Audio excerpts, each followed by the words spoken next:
कोलाहलं मन्ये विषं यस्य प्रतिक्रिया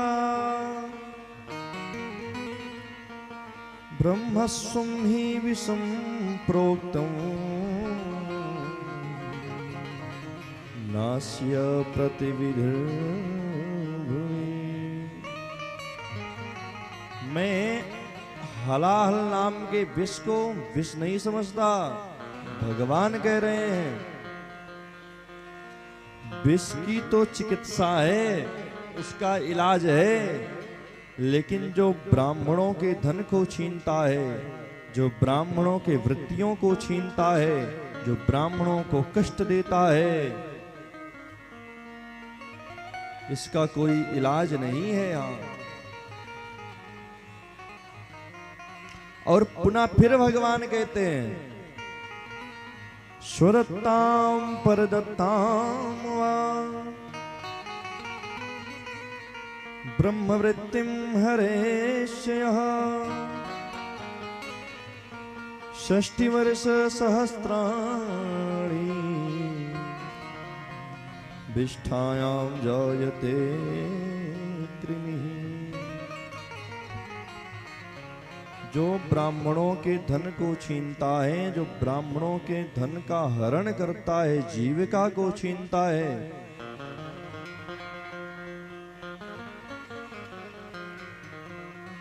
160,000 वर्ष तक वो व्यक्ति नाली का कीड़ा बनता है। षष्टि वर्ष सहस्राणि विष्ठायाम। महाराज 1-2 वर्ष तक नहीं, 60,000 वर्ष तक नाली का कीड़ा बनना पड़ता है यहाँ।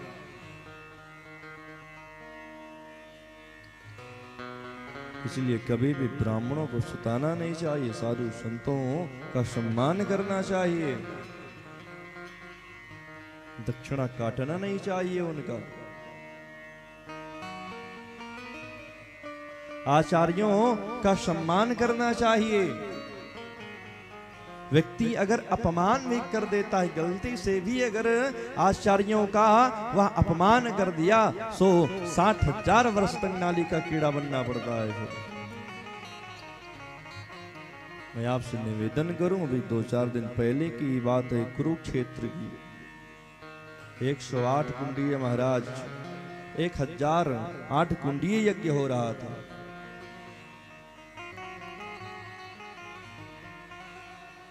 ब्राह्मण बेचारे वहां पर गए, सो उन्हें बासी भोजन खिलाया जा रहा था।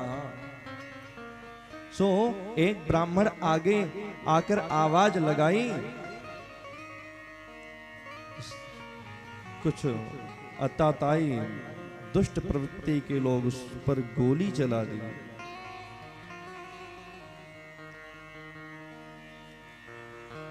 अब बताओ उनका क्या हाल होगा। अगर वो व्यक्ति नरक भी जाएगा ना, जो गोली चलाया सो नरक भी नाक सिकोड़ेगा कि यहां पर कैसे आ गया, उसको नरक में भी जगह नहीं मिलने वाली है। आप अगर ब्राह्मणों को बुलाइए तो उनका सम्मान करना सीखिए, या तो आप ब्राह्मणों को बुलाओ ही ना, फिर पूजा पाठ कराओ ही ना। लेकिन अगर आप ब्राह्मण को बुला रहे हो, उनसे पूजा पाठ करा रहे हो, सो उनका सम्मान करना सीखो। हाँ, ऐसे ऐसे कई लोग हैं महाराज, अगर 2-4 मिनट लेट हो गया तो ब्राह्मणों को ही डांटने लगते हैं। कहां थे महाराज अभी तक, क्या कर रहे थे।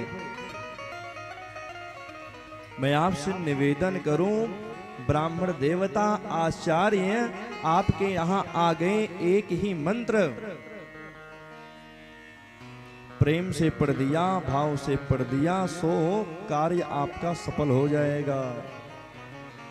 और कदाचित अगर आपने ब्राह्मणों को नौकर समझा, कितनों भी वो जाप कर देवेंगे, कार्य आपका सफल होने वाला नहीं है। एक ही माला भाव से ब्राह्मण अगर जाप कर दे तो यजमान का कल्याण हो जाता है। और यही हम सभी भूल कर जाते हैं कि जो ब्राह्मणों को नौकर समझने लगते हैं। आपने आचार्य बुलाया है तो सम्मान करना सीखिए उसका। तो सम्मान करेंगे, भाव से पूजा पाठ करेगा। अपमान करेंगे सो भी इधर उधर करके चला जाएगा। कोई कल्याण होने वाला नहीं, कोई सफलता नहीं मिलेगा। कई कई लोग हैं, महाराज मैंने ये कर दिया, वो कर दिया, ऐसा यज्ञ कराया कि आज तक कोई कराया ही नहीं, लेकिन ब्राह्मणों का सम्मान करना नहीं सीखे, सो चूक गए, उससे कोई कार्य सफल नहीं हुआ। फिर मैं सोशल मीडिया प्लेटफॉर्म के माध्यम से सभी को बताना चाहता हूं, जो कुरुक्षेत्र में हुआ, आप सभी न्यूज पर देखिएगा, यूट्यूब पर देखिएगा, धरना प्रदर्शन सभी कर रहे हैं आचार्य वहां पर। क्योंकि मैं कभी इस विषयों पर बोलता नहीं हूं, लेकिन जब ब्राह्मणों को कोई कष्ट देता है तो जो धर्म के ध्वजा को लहरा रहे हैं देश विदेश में, अगर उनको कोई कष्ट देता है तो मुझे बड़ा कष्ट होता है।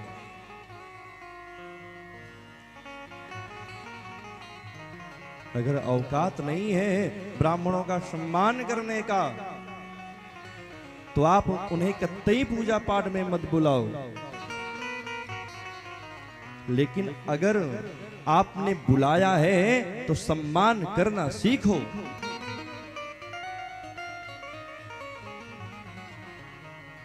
सरल बनना सीखो,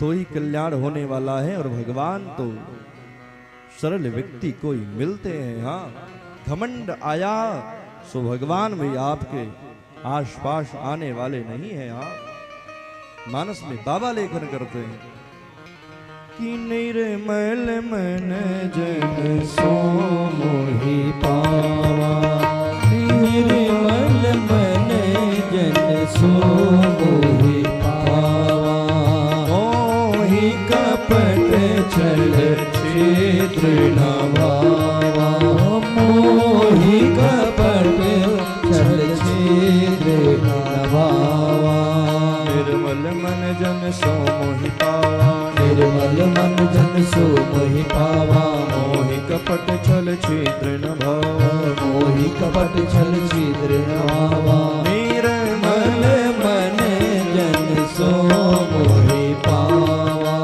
निर्मल मन जन सो मोहि पावा, मोहि कपट छल छिद्र न भावा, मोहि कपट छल छिद्र न भावा। भगवान निर्मल मन वाले को ही मिलते हैं। आपके अंदर कितनों भी धर्म कार्य कर लीजिए, दिखावा कर लीजिए, कपट है, हृदय में क्रोध है आपके,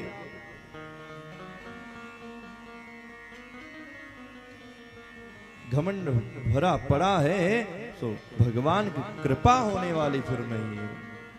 इसलिए ब्राह्मणों का सम्मान करना चाहिए, संतों का सम्मान करना चाहिए, साधुओं का सम्मान करना चाहिए।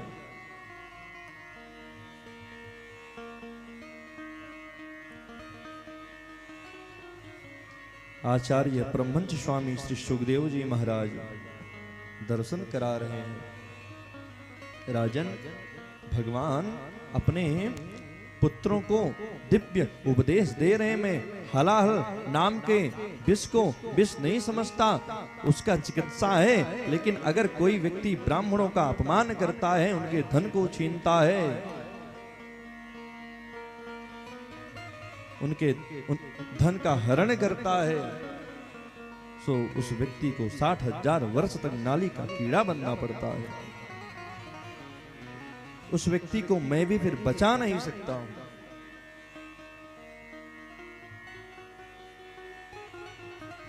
महाराज इंद्रिय की बड़ी दिव्य गाथा श्रवण कराई।